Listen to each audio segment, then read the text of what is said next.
Alors, premièrement, j'aimerais dire merci à tout le monde. C'est vrai que j'aurai le temps de le faire, mais j'anticipe. Est-ce que tu peux acclamer pour ta présence pendant que tu es venu? Alors, bienvenue à la génération Blessing Ministry. Je vais commencer avant d'introduire, de donner la genèse du livre. Pourquoi le livre? Beaucoup de gens peuvent se poser la question, pourquoi le titre de la vie de l'esprit au trône de la domination en Christ? Parce que, en tant que chrétien né de nouveau, nous devons comprendre qu'il ne suffit pas de croire au Seigneur et la vie s'arrête par là. Au-delà de la nouvelle naissance, nous avons une vie que nous devons manifester ici sur la terre. C'est comme ça que nous devons quitter d'un point A et aller vers un autre point B. Et malheureusement, j'ai observé dans l'église, dans la vie de beaucoup de chrétiens, que beaucoup s'arrêtent à recevoir Jésus et passer à autre chose. Alors qu'il y a des privilèges liés à cette vie en Christ qu'on doit développer en tant que chrétien. C'est pourquoi le Saint-Esprit m'a soufflé pour parler à un cœur, que nous devons partir de l'Esprit en ayant le Saint-Esprit comme avantage et manifester une vie extraordinaire ici sur la terre. Au ciel, nous n'aurons pas des privilèges que nous avons ici. Nous sommes plus que vainqueurs par celui qui nous a aimés. Le Saint-Esprit nous place dans une position de force au-delà de toute autre personne ici sur la terre. Mais il semble que des gens avec le Saint-Esprit, mais ils vivent comme tout le monde. C'est d'où ce livre vient te révolter. Il vient te placer là où tu dois être et manifester ce que tu dois manifester. Est-ce que tu peux célébrer le Saint-Esprit?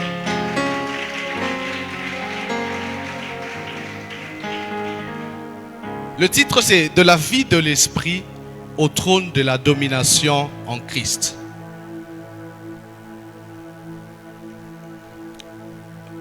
Ok, move et talent. Ce livre est à la fois un manuel d'enseignement et un guide pratique destiné à toute une génération appelée à régner avec Christ. Ce livre vient dire à quelqu'un que tu n'es pas seulement appelé à croire, tu es appelé à régner. Les premières phrases que l'esprit humain a entendues, c'est dominer. La Bible nous dit dans Genèse 1, lorsque Dieu a créé l'homme, l'esprit humain, il les a dit dominer. Mais beaucoup de chrétiens ne dominent pas. Pourquoi? Parce que la Bible dit, mon peuple périt parce qu'il lui manque la connaissance. Beaucoup de gens souffrent, beaucoup de gens pleurent en tant que chrétiens parce qu'il leur manque la connaissance. Ce livre est à la fois un manuel d'enseignement, il vient t'enseigner, et un guide pratique destiné à toute une génération pour régner avec Jésus. Est-ce que dans cet auditoire, j'ai des gens qui veulent régner en esprit? Est-ce que j'ai des gens qui veulent dominer en tant que chrétiens? Ce livre, il vient interpeller les croyants à quitter une vie spirituelle passive. Qu'est-ce que j'appelle la passivité? C'est comme quelqu'un qui reçoit un chèque et qui met dans sa poche. Il ne sait pas que le chèque qu'il a peut l'aider à payer quelque chose. C'est le chrétien d'aujourd'hui. Il a le Saint-Esprit et il ne sait pas que le Saint-Esprit peut l'amener au-delà de ses limites. Le Saint-Esprit ne t'aide pas seulement à parler en langue. Le Saint-Esprit peut te donner une idée de business et tu changes l'histoire de ta vie. Le Saint-Esprit peut te donner un projet que tu présentes au travail et on te donne la promotion. La vie en Christ, le Saint-Esprit peut te murmurer des conseils que tu donnes aux gens et leur histoire change dans toute leur histoire. Il y a un homme comme Salomon qui les gens venaient pour écouter sa sagesse. Aujourd'hui, nous avons plus que Salomon. Aujourd'hui, nous avons plus que la sagesse de Salomon. Le Saint-Esprit demeure en nous et nous devons quitter la passivité. Le chrétien doit entrer en action. Je suis en train de parler d'une église qui doit entrer en activité. Dans tous les domaines de la vie, tu es appelé à régner. Je prie ce soir, qui a une idée que le Saint-Esprit va souffler. Oh, j'ai dit, à ton travail, dans ton business, tu es entrepreneur, tu es, je ne sais pas, qu'est-ce que tu fais? Même à l'école, le Saint-Esprit va souffler une idée ce soir. En fait, nous devons marcher par une vie marquée par l'autorité, la domination. Il est triste quand un chrétien dit qu'on l'a ensorcelé. C'est très triste. Il est triste quand un chrétien dit que c'est les sorciers qui agissent. C'est très triste. Nous avons plus que les sorciers dans notre cas. Alléluia. Alors, je vais donner le plan de mon exposé. Le livre est divisé en 5 parties. La première partie, ce sont les fondements de la vie de l'esprit, la nouvelle naissance et ainsi de suite. La deuxième partie, c'est la formation du roi. Personne ne peut régner sans être formé. Celui qui veut régner doit subir une formation. J'aime cette phrase d'un de mes mentors qui dit ceci: celui qui ne se prépare pas doit s'attendre à une réparation. Quand tu n'es pas préparé, tu dois être réparé à un moment. Une autre phrase dit ceci: celui qui brûle les étapes sera brûlé étape par étape. Pour dire, la formation est indispensable pour tout celui qui veut régner. Dans toute l'histoire de la Bible, les personnes avec qui ou que Dieu a utilisé puissamment ont été formées inconsciemment ou consciemment pendant la période de leur vie. La troisième partie, c'est les obstacles à la manifestation de l'esprit, les œuvres de la chair. Beaucoup de choses font en sorte que le chrétien ne manifeste pas une vie remplie de l'esprit. La quatrième partie, c'est le brisement. Ça, c'est très important. Personne ne peut régner avec Dieu en étant rempli de lui-même. Dieu doit te vider pour te remplir. La cinquième partie, c'est la manifestation maintenant du règne. Comment manifester le règne sur la terre? Et la dernière partie, c'est élargir son règne et cultiver la vie du royaume. Quand tu règnes, tu ne t'arrêtes pas là. Tu dois transmettre cet héritage à d'autres personnes pour qu'ils règnent après toi. Comme les hommes le disent, un succès sans successeur, c'est une autre forme d'échec. Quelqu'un qui réussit doit amener d'autres personnes à réussir après lui. L'objectif du livre est donné en 5 parties. C'est un parcours, comme je l'ai dit. Premièrement, il faut naître de nouveau. Deuxièmement, il faut découvrir son identité en Christ. Lorsque l'héritier n'est pas conscient qu'il est héritier de quelque chose de grand, il n'est pas différent d'un esclave. C'est comme ça qu'on doit découvrir notre identité en Christ. La troisième partie, c'est vivre conduit par le Saint-Esprit. Le chrétien doit développer la conscience de la conduite du Saint-Esprit dans sa vie. La quatrième partie, c'est la formation, comme je le disais. Et la dernière partie, c'est accéder au trône de la domination. Accéder dans son règne de domination. Le verset qui nous régit, Galates 5,16. Dans la version du Semeur, la Bible dit ceci: je vous dis donc ceci, menez votre vie dans la dépendance du Saint-Esprit. Le chrétien doit vivre en dépendant du Saint-Esprit. C'est comme ça que la Bible nous dit: heureux le pauvre en esprit, car le royaume des cieux lui appartient. Dans la pensée divine, Dieu n'a jamais voulu créer un homme indépendant. C'est comme ça que Dieu a confondu les hommes à la tour de Babel dans Genèse. Dieu voulait que les hommes dépendent uniquement de lui et de personne d'autre. Le chrétien doit développer une vie dans la dépendance du Saint-Esprit. Et la Bible nous dit: et vous n'obéirez pas au désir qui anime l'homme livré à lui-même. Le chrétien ne doit pas être livré à lui-même. Le chrétien doit être livré au Saint-Esprit. Alléluia. Rapidement, prenons quelques points du livre. La première partie, comme je le disais, c'est les fondements de la vie de l'esprit. Premièrement, il y a la nouvelle naissance. Quelques phrases qui peuvent nous aider. La domination spirituelle commence par une véritable transformation intérieure. Dieu ne vient pas t'améliorer, il vient te transformer. Dieu n'améliore pas l'humain, il change sa nature. C'est comme ça que la Bible nous dit dans Jean 1,12. La Bible nous dit: à ceux-là qui ont reçu, il leur a donné le pouvoir de devenir enfants de Dieu. C'est-à-dire, c'est un privilège. Tu changes la nature. La Bible nous dit: lesquels sont nés, non de la volonté de la chair, mais de la volonté de l'esprit. Ma machine vient de s'éteindre, il y a les chargeurs là-bas. Aide-moi à commencer à faire passer à partir de là pour gagner le temps. Quelqu'un peut chercher mon chargeur, c'est quelque part là-bas. Alright. Est-ce que tu peux acclamer le Saint-Esprit? Rentre à la nouvelle naissance. Ok. La Bible dit ceci: nous sommes une nouvelle identité. Nous sommes recréés de nouveau lorsque nous recevons Jésus comme Seigneur et Sauveur. La nouvelle naissance produit en nous une nouvelle identité. Tu n'es plus ce que tu étais quand tu es né du sang de tes parents. Tu es ce que tu es devenu parce que tu as cru au Seigneur Jésus. Tu es une nouvelle création. La nouvelle naissance ouvre la porte à la vie de l'esprit.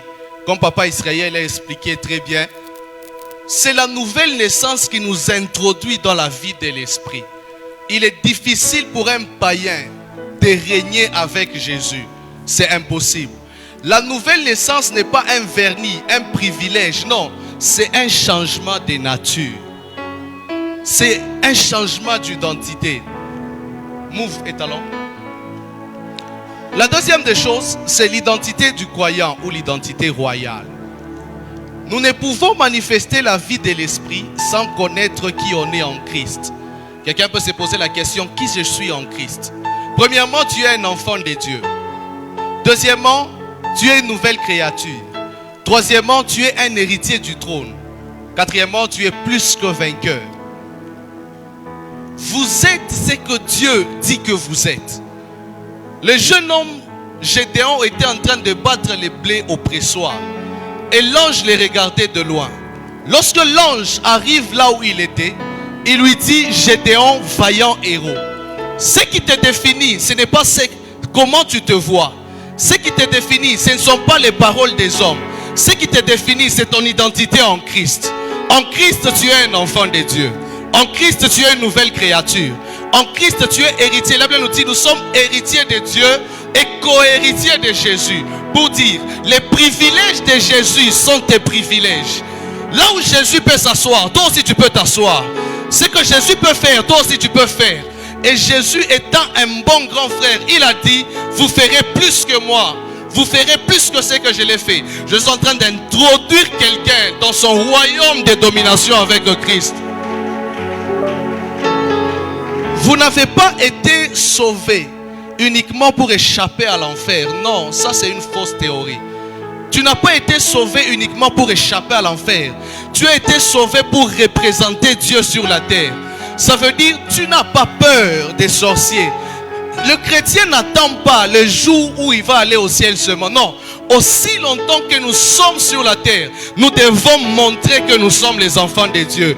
Je n'ai pas vu un fils du président marcher ou faire semblant. Non, quand on connaît qui on est, on doit le manifester. Pour que les hommes, la Bible déclare, le monde attend avec un ardent désir la révélation des fils de Dieu. Le monde n'attend pas la révélation des prophètes. Le monde n'attend pas la révélation des magiciens. Le monde attend ta révélation en tant qu'enfant de Dieu et que tu domines dans l'esprit. La troisième des choses dans le fondement de la vie de l'esprit, c'est l'œuvre du Saint-Esprit. Le chrétien doit comprendre que le Saint-Esprit est en train de travailler en moi chaque jour. Dans l'ancienne alliance, on avait des visitations. Dans la nouvelle alliance, nous avons une habitation. Le Saint-Esprit ne part pas et vient. Le Saint-Esprit, il est là chaque jour. Chaque instant, chaque minute, chaque seconde, le Saint-Esprit est avec toi. Est-ce que tu peux prendre conscience de ça? Le Saint-Esprit ne part pas. Le Saint-Esprit ne vient pas à des moments. Non. Tu as le Saint-Esprit 24 heures sur 24. Il est là, il attend. Le Saint-Esprit habite en nous pour nous transformer. Le Saint-Esprit nous conduit, non pas pour nous améliorer. J'aime phrase. Le Saint-Esprit ne nous améliore pas. Le Saint-Esprit nous transforme. Ça dit, tu n'es plus ce que tu es. C'est une chenille qui devient un papillon. Tu changes de nature. Alléluia. Et l'œuvre du Saint-Esprit commence par ces 4 choses. La première des choses, c'est la présence. Ça dit, tu dois être conscient de la présence du Saint-Esprit dans ta vie. Quand tu marches, tu n'es pas seul. Le Saint-Esprit est avec toi. Quand tu es conscient de la présence du Saint-Esprit, le Saint-Esprit commence à te transformer. Le Saint-Esprit commence à te transformer. Après la transformation, il y a la communion. J'aimerais que tu développes une vie de communion avec le Saint-Esprit, où tu ne passeras pas une journée sans parler au Saint-Esprit. Benny Hinn dit dans son livre Bonjour Saint-Esprit, il dit ceci: chaque jour, lorsqu'il s'est réveillé, la première phrase qui quittait dans sa bouche était Bonjour Saint-Esprit. Il a dit, il a passé du temps, des années. La première phrase qui quittait sa bouche, avant tout autre mouvement, c'était bonjour Saint-Esprit. Est-ce que le chrétien peut développer la conscience du Saint-Esprit? Lorsque tu es dans la communion du Saint-Esprit, le Saint-Esprit commence maintenant à te diriger. Il te dit, va à gauche, va à droite. Ne fais pas ça, fais ceci. Là, tu entres dans la direction du Saint-Esprit. L'œuvre du Saint-Esprit se cultive par la prière, la méditation, l'écoute de Dieu et l'obéissance. Le chrétien doit prier. Le chrétien doit lire la Bible. Les chrétiens doivent marcher dans l'obéissance. La deuxième partie, pour ne pas perdre le temps, c'est la formation du roi. La préparation au règne. Dieu forme avant de confier l'autorité. On ne confie pas l'autorité à une personne qu'on n'a pas formée. Même un simple militaire, avant d'aller exercer son mandat, il doit passer par la formation. La formation est un parcours obligatoire pour celui-là qui veut régner avec Dieu. La question que tu dois te poser pendant que je parle, moi qui veux régner, est-ce que je suis formé? Le chemin vers le trône n'est jamais direct. Exemple, les enfants d'Israël. Dieu leur fait tourner dans le désert pour éprouver leur cœur. Comme Papa Israël l'a dit, chaque personne passe par un désert, dans n'importe quel domaine de la vie. Il y a des saisons de l'humiliation, il y a des saisons de consécration, il y a des saisons de formation. Ça dit, tu ne peux pas régner avec ton orgueil, tu dois régner avec les cœurs de Dieu. Tu ne dois pas régner avec ton ego, tu dois régner avec la pensée divine. Ceux-là qui veulent régner avec Dieu doivent régner à la manière de Dieu. Tout ce que Dieu fait, il le fait selon son modèle. Lorsque Dieu parle à Moïse, il lui donne le modèle du tabernacle. Quand vous lisez Exode, Lévitique, à la fin de chaque ouvrage qu'on était en train de faire pour Dieu, la Bible mettait la phrase, il le faisait selon le modèle que Dieu a donné à Moïse. Pendant que tu évolues, le ministère que tu fais, est-ce que tu le fais selon le modèle de Dieu? Le trône est accordé à ceux-là qui survivent à la préparation. On ne fuit pas le désert, on passe par le désert. La troisième partie, les obstacles à la manifestation de l'esprit. Cette partie, je l'ai beaucoup aimée pendant que je l'écrivais. La religion sans la vie. Les formes sans fond. Ce qui détruit l'église aujourd'hui, c'est beaucoup d'affiches, mais zéro impact. Ce qui détruit cette génération, ce sont les beautés des affiches, mais pas la transformation des vies dans une manifestation. J'aime beaucoup l'apôtre Paul. Il dit dans 2 Timothée 3,5, la version français courant est la meilleure. La Bible nous dit, ils garderont les formes extérieures de la foi. C'est ça qui règne aujourd'hui, les formes extérieures de la foi. Quelqu'un qui a l'apparence d'un apôtre, mais il est loin de Dieu. Il a l'apparence d'un berger, mais c'est un loup. Il a l'apparence d'un évangéliste, mais c'est un escroc. Il a l'apparence d'un prophète, mais c'est un... Les formes sont les fonds. L'église n'a pas un problème des affiches. L'église a un problème d'authenticité.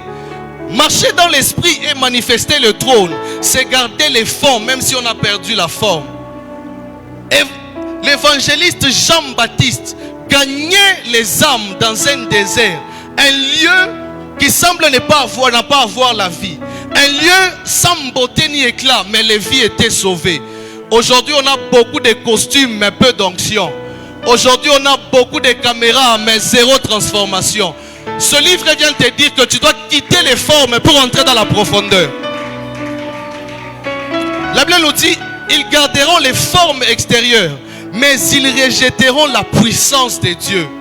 Beaucoup de gens aiment l'apparence, mais pas la puissance de Dieu. Comment vous allez les reconnaître? Les symptômes d'une religion sans la vie. Beaucoup d'activités, mais sans intimité. Quelqu'un qui a 100 programmes, mais pas 1 heure de prière. Quelqu'un qui a beaucoup d'affiches, mais pas 1 heure de méditation de la parole. La question que je te pose, où est-ce que tu tires ton intimité? L'intimité précède l'activité et pas l'inverse.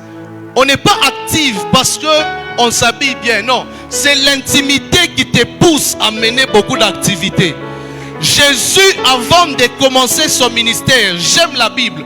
La Bible nous dit, il a été conduit dans le désert par le Saint-Esprit. C'est après cette vie d'intimité, 40 jours, 40 jeûnes, c'est après cette vie d'intimité que Jésus a commencé ses activités.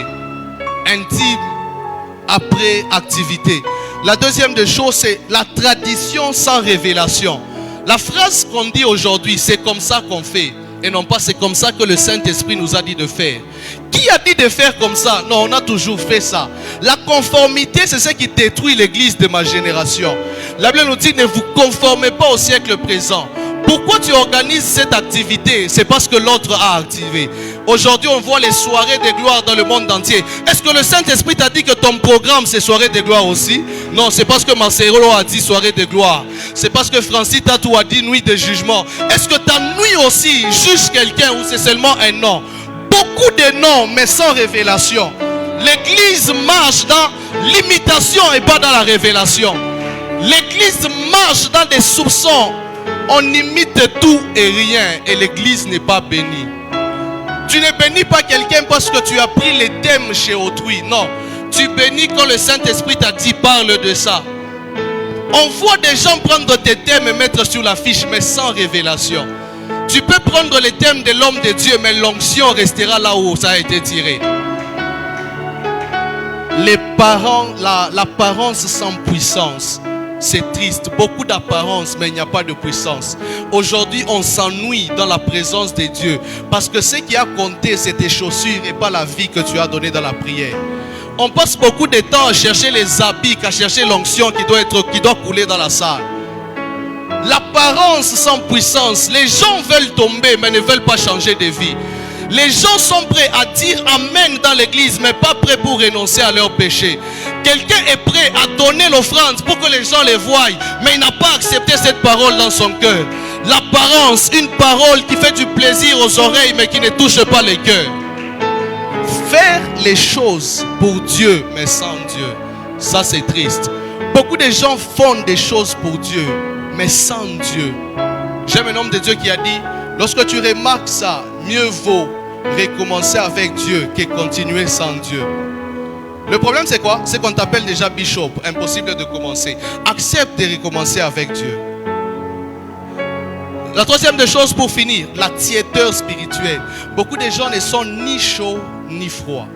Apocalypse 3, 15 à 16 qui est là-bas, la Bible nous dit, comme tu n'es ni chaud ni froid, je te vomirai. Les symptômes c'est quoi? C'est la prière mécanique.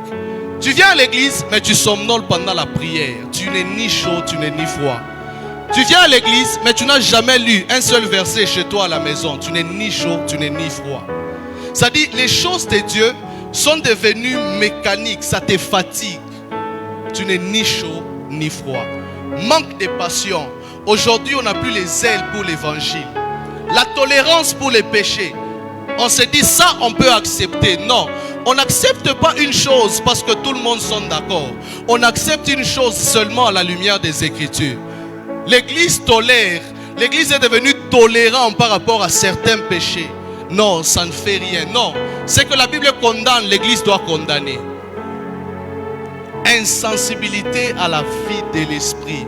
C'est-à-dire, tu ne développes pas une vie de lecture. C'est-à-dire, quand il y a une manifestation spirituelle, toi, ça ne te fait ni chaud ni froid. Une prédication ne te fait ni chaud ni froid. La preuve, tu ne lis pas la Bible à la maison. Tu ne pries seulement qu'à l'église. Ni chaud ni froid. Comment quitter cette vie? C'est la repentance. Une vraie repentance. C'est retourner à la présence de Dieu. Le réveil pas personnel, pas public. Non, tu décides personnellement de te réveiller. Même quand ton pasteur n'est pas au courant, tu décides toi-même de revenir à la véritable vie et l'obéissance qui ne manque pas. L'âme non renouvelée est un frein à la vie de l'esprit. Une âme non transformée ne peut pas aller loin. La Bible nous dit, soyez transformés par le renouvellement de l'intelligence. Les signes que ton âme n'est pas renouvelée, c'est la peur que tu développes chaque jour. Chaque jour. C'est-à-dire, quand tu marches, tu as peur de mourir. Quand tu marches, tu as peur que quelque chose de mal t'arrive. Quand tu dors la nuit et qu'il n'y a pas du courant, tu as l'impression qu'on veut t'étouffer. Ton âme n'est pas renouvelée. Les blessures intérieures.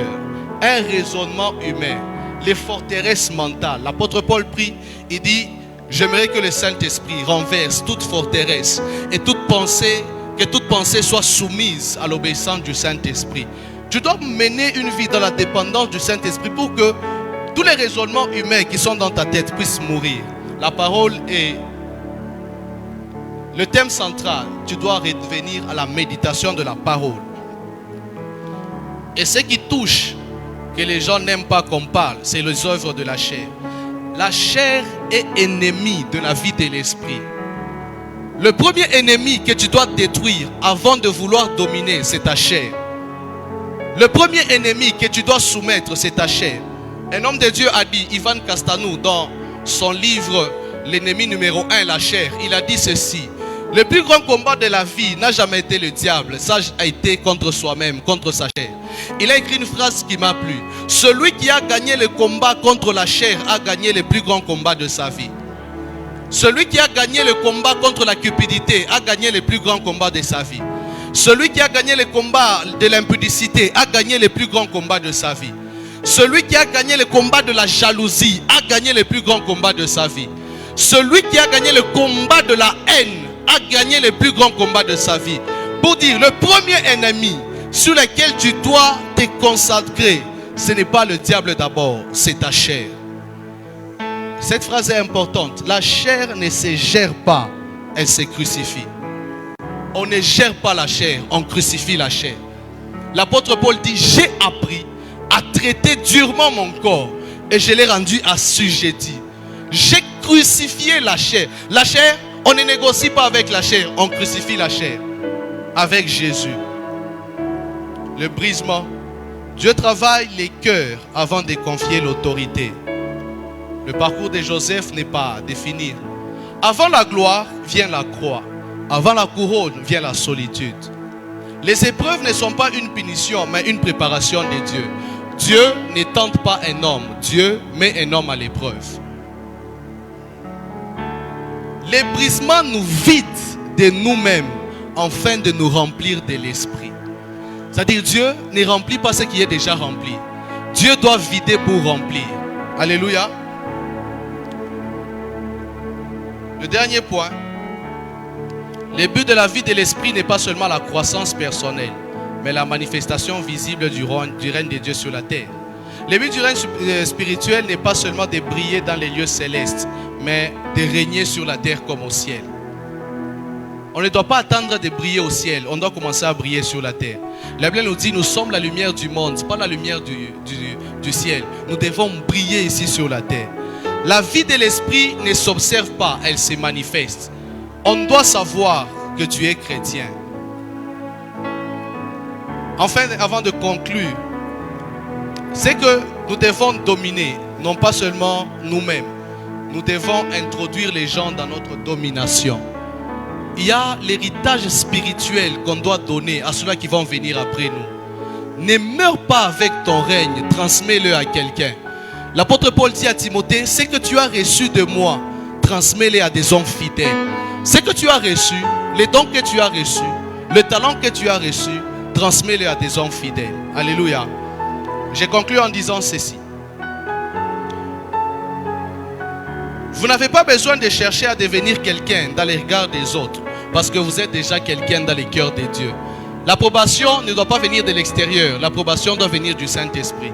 Si le Saint-Esprit vous a déjà approuvé, c'est fini, vous pouvez aller loin. Marchez dans l'esprit et manifestez les règnes du royaume jusqu'à ce que toute la terre reconnaisse Jésus comme Seigneur et Roi. Que votre vie devienne une proclamation constante de la gloire de Dieu. Que vos actions parlent plus fort que vos mots. Que vos actions parlent plus fort que vos mots. Et que votre influence discrète mais profonde fasse fleurir le royaume de Dieu dans toutes les sphères de la société. Que Dieu vous bénisse et merci pour votre attention soutenue. On peut continuer à acclamer le Seigneur. Oh là là, acclame le Seigneur. Acclame le Seigneur. Acclame le Seigneur pour cette grâce. Que Dieu vous bénisse pour votre attention. Nous sommes arrivés à un bon moment où nous voulons nous échanger. S'il y a des questions dans la salle, vous pouvez vous manifester. On peut nous prêter un autre micro. S'il y a des questions dans la salle, une ou deux questions s'il vous plaît.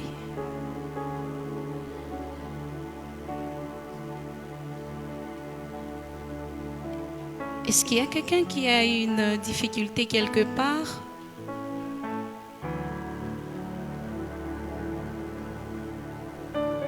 Ça va, on peut acclamer le Seigneur.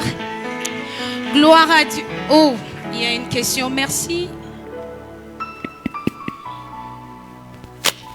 Bonsoir à tous. Je voudrais revenir au sujet où la phrase que le docteur a dit. La chair ne se gère pas, elle se crucifie. Merci. Ma question est la suivante. D'accord. Comment crucifier la chair? Merci. Que Dieu nous bénisse abondamment. On crucifie la chair. La Bible nous dit, affectionnez-vous aux choses d'en haut et vous n'accomplirez pas les désirs de la chair. Dans Galates 5, la Bible nous dit, les désirs de la chair sont contraires à ceux de l'esprit. La première étape, c'est s'affectionner aux choses d'en haut. S'affectionner aux choses de l'esprit. Dans la culture du Saint-Esprit, lorsque tu commences à t'affectionner aux choses de l'esprit, la prière, la méditation de la parole, c'est en demeurant dans l'affection aux choses de l'esprit qu'on est en train de crucifier la chair.